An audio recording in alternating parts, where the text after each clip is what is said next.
Friends, स्वागत है आपका आपके इस एजुकेशनल चैनल पे।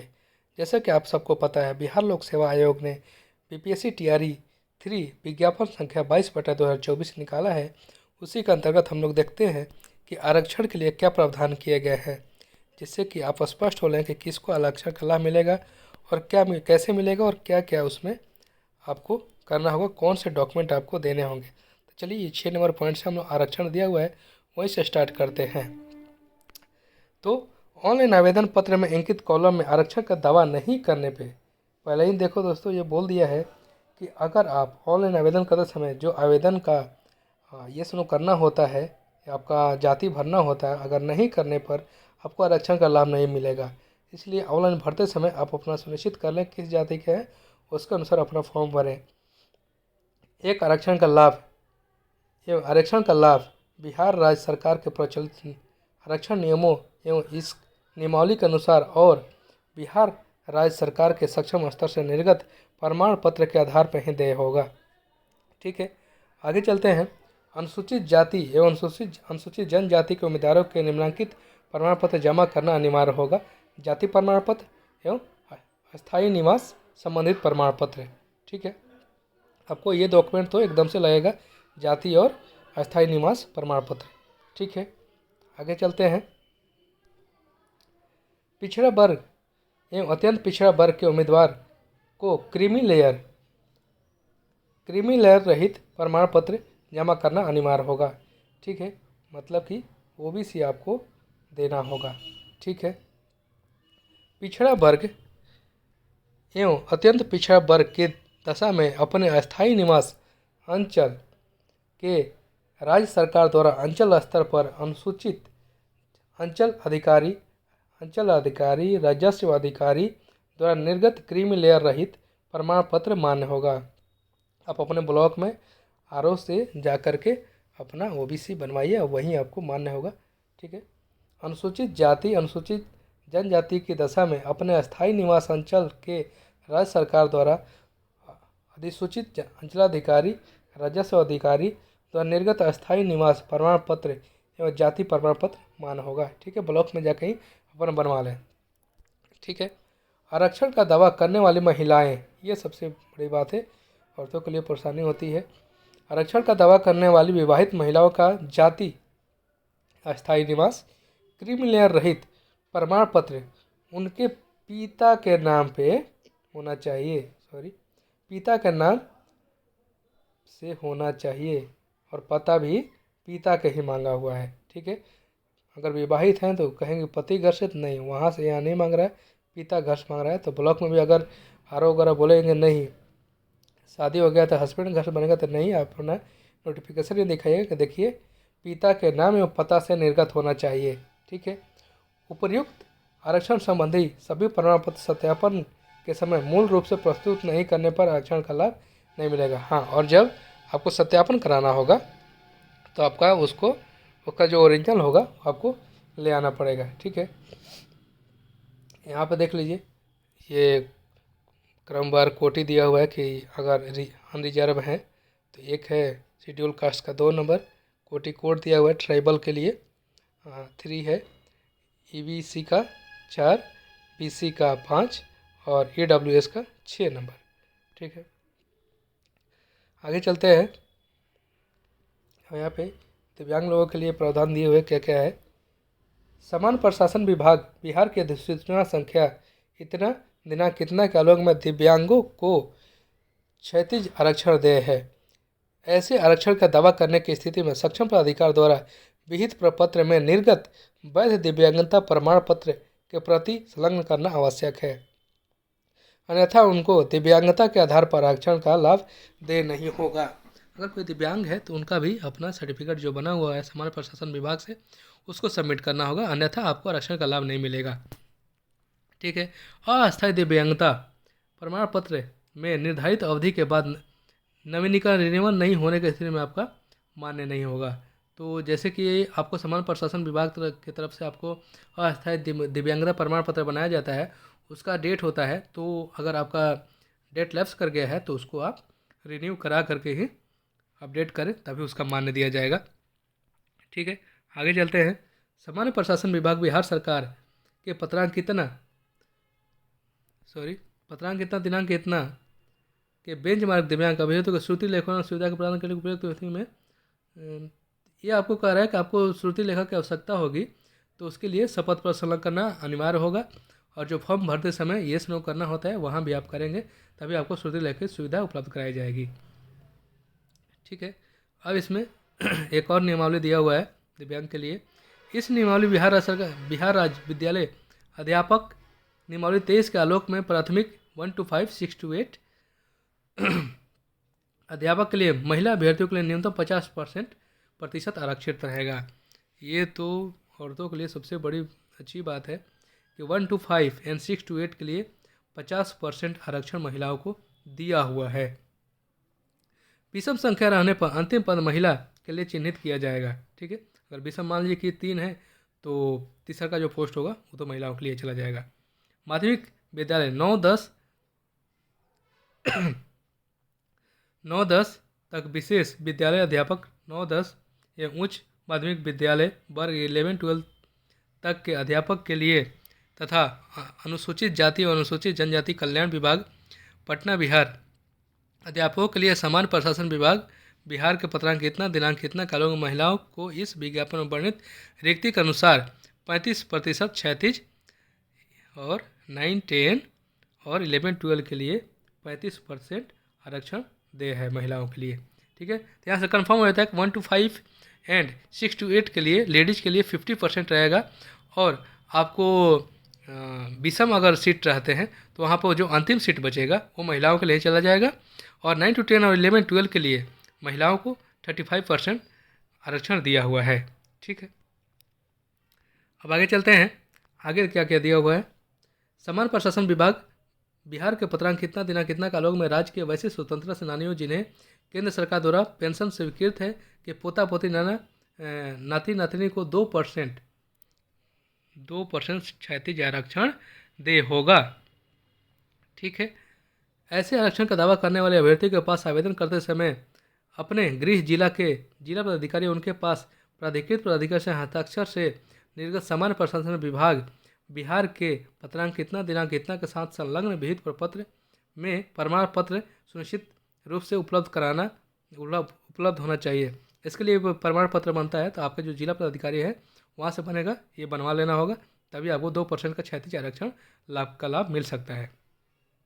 चलिए आगे देखते हैं। यहाँ पे समान प्रशासन विभाग बिहार के दूसरा संख्या इतना दिनांक कितना अलग में आर्थिक रूप से कमजोर वर्ग के लिए जैसे कि EWS के लिए 10% आरक्षण का लाभ लेने हेतु आर्थिक रूप से कमजोर वर्ग के सदस्य द्वारा प्रस्तुत किया जाने वाला आय एवं परिसंपत्ति प्रमाण पत्र उपयुक्त अधिसूचना के साथ संलग्न अनुसूची 1 के सक्षम पदाधिकार द्वारा निर्गत होना चाहिए। ठीक है, उनके लिए भी 10% आरक्षण लागू किया गया है। चलिए आगे चलते हैं। आगे क्या है। सभी वांछित प्रमाण पत्र तथा शैक्षणिक प्रशैक्षणिक योग्यता शिक्षक पात्रता दक्षता परीक्षा उत्तीर्ण आरक्षण संबंधी प्रमाण पत्र आवेदन करने की तिथि 25/2/24 ऐसे 23 तक है, लेकिन 25 तक आपको अविलंब शुल्क के लिए है का निर्गत होना आवश्यक है। यदि विलंब शुल्क के साथ आरक्षण देने का प्रावधान दिया जाता है तो उससे उक्त अर्हता पात्रता संबंधी कोई भी अंतिम तिथि विस्तारित अथवा प्रभावित नहीं होगी। ठीक है, आगे चलते हैं। ऑनलाइन आवेदन क्रम में अभ्यर्थी को कतिपय सूचना सिर्फ डेटा बस संधारित करने हेतु ली जाती है। आपका जो ऑनलाइन आवेदन लिया जाता है वो डेटा बस आपको संधारित करने के लिए लिया जाता है। अगर उक्त सूचना से संबंधित किसी प्रकार का छूट विज्ञापन में अंकित नहीं है तो उसका दावा न तो मान्य होगा और न ही लाभ देगा। जब अंकित ही नहीं होगा छूट का तो कैसे आपको लाभ मिल सकता है। ठीक है, इसमें कुछ नहीं है। विज्ञापन में वर्णित सूचनाएं शर्त जानकारी किसी प्रकार की छूट का अंतिम रूप से मान्य होगा। विज्ञापन में जो भी आपको वर्णित किया गया है उसी के रूप में आपको छूट मिलेगा, जो कि हम लोग अभी डिस्कशन कर रहे हैं। ठीक है, आगे चलते हैं। आयोग द्वारा किसी भी समय मांगे जाने पर अभ्यर्थी को सक्षम प्राधिकार द्वारा निर्गत निम्नलिखित प्रमाण पत्र मूल रूप से प्रतिया सत्यापन हेतु प्रस्तुत करना अनिवार्य होगा। आप देख रहे हैं क्या क्या मांग रहे हैं, वो आपको कभी भी मांगा चला आपको देना पड़ेगा। ठीक है, तो यहाँ पे मैट्रिक का आपके जन्म तिथि के लिए विज्ञापन के अनुरूप शैक्षणिक प्रशैक्षणिक योग्यता एवं शिक्षक पात्रता दक्षता परीक्षा उत्तीर्णता के अनुरूप सक्षम प्राधिकार के रूप में द्वारा निर्गत प्रमाण पत्र विज्ञापन के अनुरूप शैक्षणिक प्रशैक्षणिक योग्यता एवं शिक्षक पात्रता दक्षता परीक्षा उत्तीर्णता के अनुरूप सक्षम प्राधिकार द्वारा निर्गत अंक प्रमाण पत्र, ये सब आपका होना चाहिए। आगे पिछड़ा वर्ग, अत्यंत पिछड़ा वर्ग, यहाँ से यहाँ तक चलिए देख रहे थे क्या क्या मांग रहे हैं। पिछड़ा वर्ग, अत्यंत पिछड़ा वर्ग के उम्मीदवार के लिए क्रीमी लेयर रहित, जैसे कि ओबीसी मांग रहा है ये, ठीक है। अगर महिला के बारे में बात करें तो उनके पिता के घर से पता और उनके फादर के जो भी एड्रेस है वहाँ से उनका जाति बनना चाहिए और निवास बनना चाहिए, निवास भी वहीं से, और उनका ओबीसी भी उनके पिता के घर से लेडीज का बनेगा, ठीक है। 5 नंबर पॉइंट देखते हैं। पिछड़ा वर्ग, अत्यंत पिछड़ा वर्ग के उम्मीदवार के लिए क्रीमी लेयर रहित घोषणा पत्र विगत 1 वर्ष से पूर्व के क्रीमी लेयर रहित प्रमाण पत्र दावा 1 वर्ष से पुराना नहीं मांग रहा है, ठीक है। तो आप लोग तो बनवाए ही होंगे TR 1 और TR 2 में, तो उसी से काम चल जाएगा क्योंकि 1 वर्ष तो हुआ नहीं अभी, ठीक है। अनुसूचित जाति अनुसूचित जनजाति के उम्मीदवारों के लिए जाति एवं अस्थायी निवास प्रमाण पत्र एवं महिला उम्मीदवारों के लिए पिता के नाम एवं पता से निर्गत जाति एवं अस्थायी निवास प्रमाण पत्र दावा की स्थिति में ही उनको लाभ मिलेगा, ठीक है। यहाँ पर सीधा सीधा दिखा रहा है कि पिता के ही नाम और उनके अस्थायी पता से ही विवाहित महिलाओं का होना चाहिए। आर्थिक रूप से कमजोर EWS का दावा करने वाले आवेदक बिहार सरकार का अधिसूचना संख्या इतना दिनांक इतना कलों में निर्गत तस्वीर प्रमाण पत्र का अगर डॉक्यूमेंट लाते हैं तभी आपका मान्य होगा। दिव्यांगता से संबंधित विहित प्रपत्र के सक्षम प्राधिकार द्वारा निर्गत वैध प्रमाण पत्र पे ही आपका दावा मान्य होगा, ठीक है। आगे चलते हैं। बिहार राज्य के किसी भी सरकारी चिकित्सा, हाँ चलिए ये बढ़िया है, यहाँ देख लेते हैं। बिहार राज्य के किसी भी सरकारी चिकित्सा महाविद्यालय एवं अस्पताल से निर्गत अथवा प्रशिष्ट संपुष्ट दिव्यांगता प्रमाण पत्र मान्य होगा। तो अगर आप ऐसे बनवाते हैं सरकारी चिकित्सा महाविद्यालय अस्पताल से निर्गत अथवा प्रशिष्ट संपुष्ट दिव्यांगता प्रमाण पत्र वहीं से मान्य होगा। अन्यथा दिव्यांगता प्रमाण पत्र सिविल सर्जन CMO द्वारा निर्गत या फिर सिविल सर्जन CMO द्वारा निर्गत होना चाहिए। समर्पित करने की स्थिति में उम्मीदवारी औपबंधिक मानी जाएगी, ठीक है। तथा चयन के पूर्व दिव्यांगता प्रमाण पत्र को सरकारी चिकित्सा महाविद्यालय एवं अस्पताल से संपुष्ट कराना अनिवार्य होगा, ठीक है। तो जहाँ से आप सरकारी चिकित्सा महाविद्यालय से करेंगे वहाँ से संपुष्टि भी करवाना अनिवार्य होगा। दिव्यांगता प्रमाण पत्र असंपुष्ट अथवा गलत पाए जाने पर उम्मीदवारी रद्द करते हुए आवश्यक कार्रवाई की जाएगी। इसलिए फॉल्स अगर कोई बनवाएगा तो उस पर कार्रवाई भी हो सकती है, ठीक है। ये PWD के लिए सामान्य प्रशासन विभाग बिहार सरकार के पत्रनामा दिनांक इतना के अनुसार बेंचमार्क अभ्यर्थियों को श्रुति लेखों अन्य सुविधा दावा करने की स्थिति में उपयोग के साथ संलग्न अनुसूची 1 में सक्षम पदाधिकारी द्वारा निर्गत प्रमाण पत्र एवं अनुसूची 2 में शपथ पत्र। हाँ, तो इनका भी जो भी है अपना तो पहले एप्लीकेशन फॉर्म डालते समय और इनका जो भी सर्टिफिकेट बना होगा उसके साथ इनको श्रुति लेखा की व्यवस्था की जाएगी, ठीक है। आगे चलते हैं। भूतपूर्व सैनिक की उम्र की छूटा का दावा करने के लिए स्थिति में तत्संबंधी प्रमाण पत्र ये होना चाहिए, ठीक है। सरकारी सेवकों की उम्र सीमा में छूट का दावा करने के लिए उनका प्रमाण पत्र, स्वतंत्रता सेनानी के करने के लिए ऊपर भी डिस्कस कर चुके हैं। 2% क्योंकि इनको आरक्षण मिलना है तो उनका जिला पदाधिकारी होगा वो प्राधिकृत पदाधिकारी होगा वो इनको देगा। केंद्र सरकार बिहार सरकार या किसी अन्य राज्य सरकार का अधीन किसी भी पद पर नियुक्त हो तो शिक्षा विभाग में भाग लेने हेतु सक्षम पदाधिकारी द्वारा निर्गत अनापत्ति पर नो ऑब्जेक्शन सर्टिफिकेट आपको होना चाहिए, चाहे बिहार में हो केंद्र में हो या किसी और राज्य में हो, ठीक है। आपका आधार कार्ड फोटो युक्त हाल में खींचा गया 2 फोटो होना चाहिए, ठीक है। लिखित परीक्षा के लिए भरे एवं डाउनलोड किए गए आवेदन की प्रति होना चाहिए।